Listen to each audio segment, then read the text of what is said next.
ऐसे मारिस, ऐसे पटकिस, ऐसे कुचरिस के का बताऊं।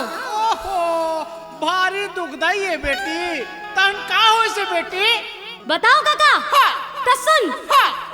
सुभान बाई, सुभान बाई, सुभान बाई वो पानी गिरे है बनी तनी। सुभान बाई वो पानी गिरे है बनी तनी। गहिरा के लौठी औ गहरिन के पीठ, गहिरा के लौठी औ गहरिन के पीठ, मारे चन्ना दे सनिचर के दिन। सुभान बाई, सुभान बाई, सुभान बाई वो पानी गिरे है बनी तनी।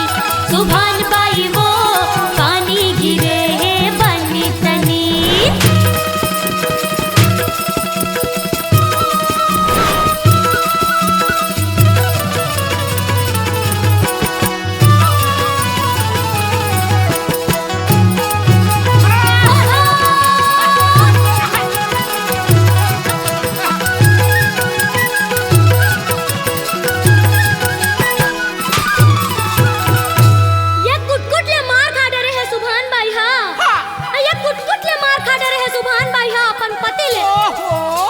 कर तो नहीं सकत। हाँ।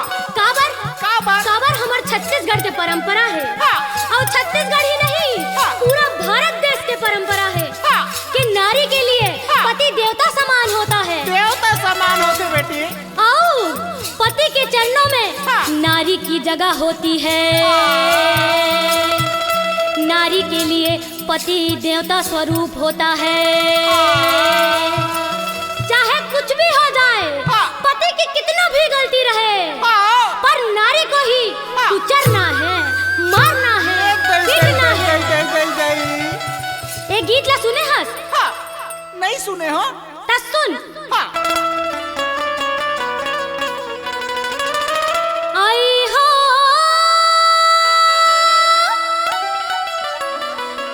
नारी बर पति देवता है दीदी मोरे।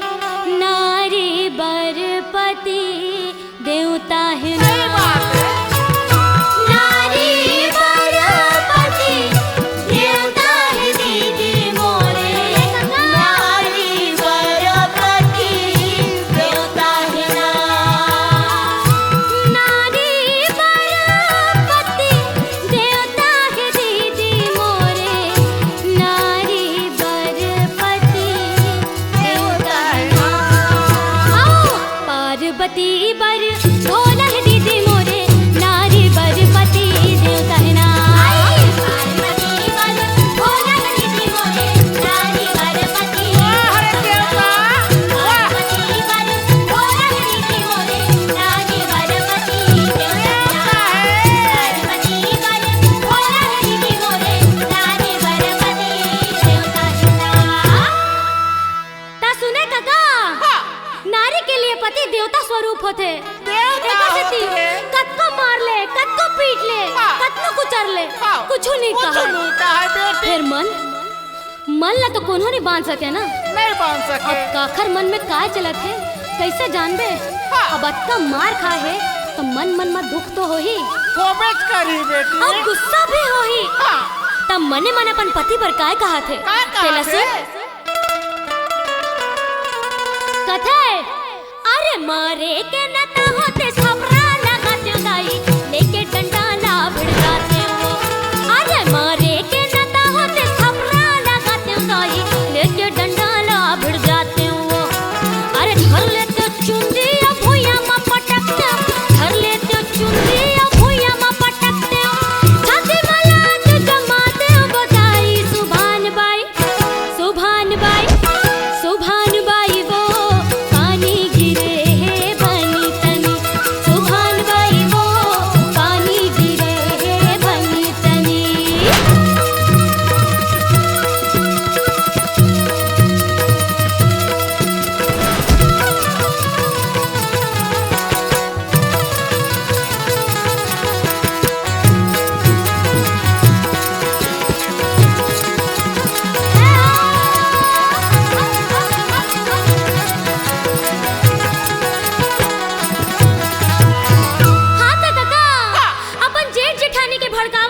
कुछ रहा है सुभान भाई हाँ ये मरद ले कुछ रहा है सुभान भाई हाँ ओ दिन जब झगड़ा होत रही से तब सबो जन उच्च में रही से फिर कोनो नहीं छोड़ाई जेठ बड़े भैया का सोते और जेठानी हा बड़े बहिनी का तबो ले खड़ा होके बोक बाई के कतरी से तरबिस नी जगी ता अपन जेठ जेठानी बर काय कहा थे तेला सुन सुनाना कथे अरे जेठे के कनिया ला रस्सी मां बांधा दई कुआं में डार के हालात वो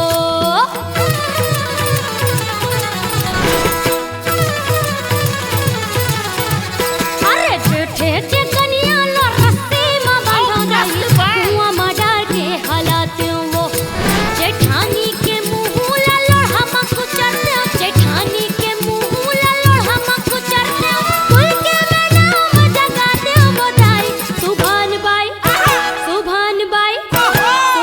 बाई वो पानी गिरे है बनी तनी सुभान बाई वो पानी गिरे है बनी तनी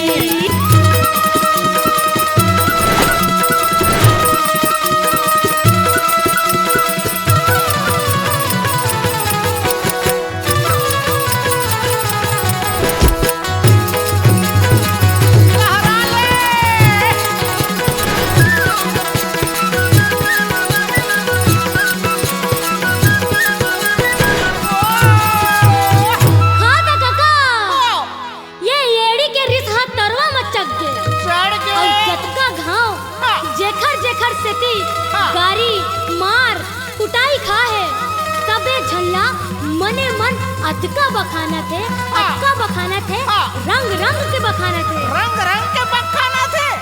का बखाना थे बताओ ता सुन अरे बुढ़हा ससुर ला